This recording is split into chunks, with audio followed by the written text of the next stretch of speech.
Diceritakan dulu ada satu orang punya utang 500 dinar. Dia punya utang banyak sama orang, kemudian datang waktunya semua pada nagih, maka dia kebingungan, nggak punya uang. Akhirnya dia pergi ke salah seorang saudagar, dia pinjam uang 500 dinar. Diberikan sama saudagar tadi. Sebelum diberikan ditanya, kapan mau kau kembalikan uang ini? Maka dia berkata, insya Allah di tanggal sekian saya kembalikan. Uang itu diambil, dia bayarkan hutangnya satu persatu. Selesai dibayarkan tidak tersisa uangnya. Gak ada sisa modal untuk dia putarkan supaya bisa bayar utangnya yang 500 dinar ini. Karena apa? Memang dia pinjam sesuai dengan kadar hutangnya. Sampai ketika datang waktu jatuh tempo, yang punya uang datang ke rumahnya nagih, mana uang 500 dinar yang kau pinjam? Kau janji hari ini akan melunasinya. Maka dia bilang, demi Allah sepeser pun saya nggak punya. Saya belum mendapatkan apa-apa untuk saya bayarkan kepada dirimu. Maka yang punya uang nggak mau tahu. Engkau janji tanggal sekian mau kau bayar, sekarang sudah jatuh temponya, maka bayar hutangmu sesuai dengan ucapanmu. Dia bilang, saya nggak punya. Kalau begitu ayo pergi ke Qadhi, pergi ke hakim. Nggak benar ini perbuatanmu. Maka yang utang tadi dibawa sama yang punya uang ke hakim. Diceritakan perkaranya, ditanya sama hakim, kenapa tidak kau bayar hutangmu? Bukankah engkau berjanji hari ini akan melunasinya? Dia bilang, iya saya berjanji, tapi saya nggak punya uang. Saya bukan pengkhianat, bukan orang yang mau berdusta. Kalau berdusta saya akan bilang saya nggak punya uang. Nggak ada perjanjian di sini, nggak ada bukti. Tapi saya ngaku kalau saya punya hutang dan hari ini saya nggak punya uang untuk saya bayarkan. Maka Qadhi berkata, apa? Kalau begitu kau melanggar janjimu, maka engkau harus dihukum, engkau harus dipenjara. Maka yang utang tadi bilang apa? Kalau begitu ya sudah, kalau memang hukumannya saya harus dipenjara karena saya nggak bayar utang, ya sudah saya terima. Tapi tolong berikan saya waktu 1 hari. Saya mau kembali ke rumah saya mau izin dengan istri dan anak-anak saya. Besok saya akan kembali ke sini lagi dan masukkan saya ke dalam penjara. Maka sang hakim berkata apa? Bagaimana mungkin saya bisa percaya dengan dirimu? Siapa yang menjamin dirimu? Kalau ada yang menjamin kau bakal kembali ke sini, maka saya lepaskan.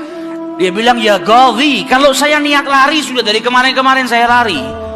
Kalau saya niat lari saya nggak datang ke sini. Maka percayalah saya akan kembali di esok hari. Maka kata Qadhi, jaminannya apa? Akhirnya lelaki tadi bilang apa? Jaminannya yang menjamin saya adalah Rasulullah SAW. Maka sang hakim bingung.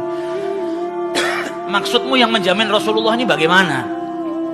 Dibilang, ya hakim, kalau saya besok nggak kembali ke tempat ini, saya bersedia ditolak menjadi umatnya Nabi besar Muhammad SAW. Ini tidak main-main sumpahnya. Dan ini bukan sembarang orang, memang orang yang soleh. Dia bilang, berikan saya waktu sebentar, saya kembali kepada keluarga saya pamit dengan istri saya, besok saya kembali. Saya bersumpah dan saya siap dikeluarkan dari umatnya Rasulullah, nggak dianggap sama Rasulullah kalau sampai saya berdusta. Maka si hakim tadi mendengar sumpahnya seperti ini, akhirnya dipercaya. Kalau begitu kembalilah. Maka dia kembali ke rumah, dia ceritakan kepada istrinya, dia minta izin sama istrinya, suamimu ini mungkin besok di penjara karena nggak bisa bayar utang. Kata istrinya, kalau kau dihukum penjara, terus apa yang bisa membuatmu keluar sekarang ini? Kok tidak langsung di penjara, kok bisa kembali ke rumah? Kata suaminya, karena saya mendapatkan jaminan. Dari siapa? Dari Rasulullah. Dia ceritakan, saya bersumpah kalau saya nggak kembali di esok hari, saya rela tidak dianggap sebagai umatnya Rasulullah SAW. Maka istrinya berkata, selagi engkau ini mendapat jaminan dari Rasulullah atau kau menjaminkan Rasulullah SAW, maka ayo kita perbanyak sholawat. Semoga Nabi besar Muhammad SAW benar-benar menjamin dirimu. Sholawat itu manfaatnya besar. Sholawat ini berkahnya luar biasa. Maka si suami sama si istri kemudian diperbanyak sholawat, membaca sholawat yang sangat banyak sampai mereka akhirnya tertidur. Yang laki yang punya utang tadi ketika tidur mimpi berjumpa dengan Rasulullah SAW. Dan Nabi dalam haditsnya telah bersabda, man ra'ani fakat ra'ani haqqa. Siapa yang mimpi berjumpa dengan diriku, maka sesungguhnya itu aku. Karena syaitan gak bisa menyerupai Nabi besar Muhammad SAW.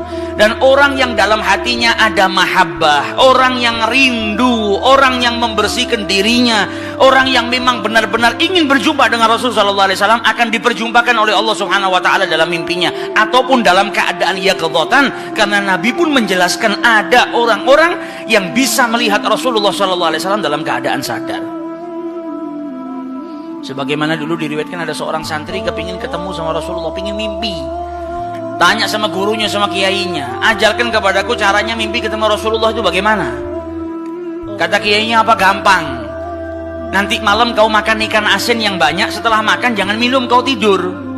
Maka dia bingung, apa hubungannya ikan asin dengan mimpi ketemu Rasulullah? Praktekkan. Ini kiai mau mendidik santrinya yang betul-betul kepingin berjumpa dengan Rasulullah, pingin mimpi dengan Rasul SAW. Maka malam hari datang, dia makan ikan satu piring, setelah itu nggak minum, tidur. Bangun tidur, dia pergi ke gurunya, marah, mana saya nggak ngimpi ketemu Rasulullah. Kata gurunya, apa yang kau impikan? Kau mimpi ngelihat apa?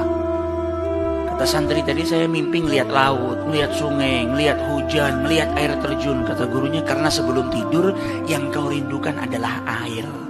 Kau makan ikan asin sehingga kau kehausan.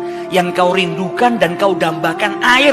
Maka apa yang kau rindukan dan apa yang kau dambakan datang dalam mimpi. Coba setiap kali kau tidur kau rindu dengan Rasulullah. Coba setiap kali kau tidur kau ingin sekali dan minta sama Allah Subhanahu Wa Taala akan diperjumpakan dengan Rasul Sallallahu Alaihi Wasallam. Maka kau akan diperjumpakan dengan Nabi besar Muhammad Sallallahu Alaihi Wasallam. Nah, ini yang diajarkan sama para ulama. Ini yang punya utang tadi mimpi ketemu Rasulullah Sallallahu Alaihi Wasallam. Dalam mimpinya apa kata Rasulullah? Kau jangan takut, jangan gelisah. Orang yang mahabbah, baca sholawatnya bukan sekedar baca, tapi baca dari lubuk hatinya, baca dengan penuh kecintaan. Mimpi berjumpa dengan Rasulullah dan berkahnya sholawat tadi bisa menyelamatkan orang, hajat-hajatnya bisa dikabulkan, dapat pertolongan dari Allah Subhanahu Wa Taala. Maka dalam mimpinya Rasulullah bilang apa? Besok pagi kau pergi, idhab ilal wali, pergi ke gubernur di tempatmu itu. Bilang sama gubernur tadi, Rasulullah mengucapkan salam kepadamu. Dan sampaikan kepada si gubernur, kalau setiap hari dia bersolawat kepada Rasulullah sebanyak 1000 kali, itu solawatnya sampai kepada Nabi Muhammad. Dan sampaikan kepada si gubernur, tadi malam dia itu kebingungan, baca solawat sudah 1000 atau belum. Ada salah dalam menghitung, sehingga dia itu gelisah, saya sudah 1000 atau belum. Maka sampaikan kepada gubernur itu, bahwasanya solawatnya sudah sampai 1000, jadi dia nggak perlu gelisah. Bangun dari tidur, dia mau kembali ke Gaudi, tapi sebelumnya dia pergi ke wali, pergi ke gubernur tadi. Sampai di rumahnya gubernur, dia sampaikan, wahai wali, wahai gubernur, Rasulullah menitipkan salam kepadamu. Kaget dia. Orang yang selama ini dia solawati, gubernur ini gubernur yang cinta kepada Rasul Sallallahu Alaihi Wasallam, tiba-tiba ada orang yang datang bawakan salam dari Rasul Sallallahu Alaihi Wasallam. Nabi Muhammad berkata kepadamu, wahai gubernur, solawatmu yang kau baca 1000 kali setiap hari sampai kepada Rasulullah. Dan tadi malam ketika engkau kebingungan solawatmu itu sudah 1000 atau belum, ternyata sudah 1000. Nabi ngabarkan kau jangan takut, jangan gelisah, karena solawatmu seperti biasa, istiqomah kau baca, jumlahnya sudah 1000. Dan Nabi Muhammad minta engkau bantu diri saya untuk melunasi hutang. Maka saking gembiranya dapat salam dari Rasulullah, dapat kabar kalau solawatnya yang selama ini dia baca sampai kepada Rasul Sallallahu Alaihi Wasallam. Ditanya utangmu berapa? 500 dinar. Diambilkan 500 dinar dari Baitul Mal. Setelah itu diambilkan lagi 2500 dinar dari uang pribadinya. Ini hadiah buat dirimu karena kau datang bawa kabar gembira kepadaku, yaitu Rasulullah Sallallahu Alaihi Wasallam mengucapkan salam kepadaku. Mahabbah. Kita belum tentu, kalau mungkin andai ada orang yang mimpi berjumpa dengan Rasulullah, kemudian Nabi mengucapkan salam kepada kita, belum tentu kita bahagia sampai bisa mengeluarkan harta seperti itu. Tapi orang-orang yang mahabbah, kecintaannya sama Rasulullah luar biasa. Maka dia pulang dari rumahnya si gubernur tadi bawa uang 3000 dinar. Utangnya cuma 500 dinar. Berkat sholawat dia bisa melunasi hutangnya. Maka dia pergi ke rumah qadhi, sebagaimana janjinya dia akan kembali. Dia ketuk pintu rumah qadhi, maka qadhi tadi ketika buka pintunya langsung memeluk orang tersebut, nangis yang luar biasa dan berkata apa? Alhamdulillah, berkat dirimu tadi malam saya mimpi ketemu Rasulullah SAW. Kata Kata Rasulullah apa? Kalau engkau membantu orang yang punya utang itu untuk melunasi hutangnya, maka aku akan membantumu kelak di hari kiamat. Diambilkan uang 500 dinar, diberikan kepada orang tersebut. Sampai Ghazinya pun diimpiin sama Rasulullah SAW.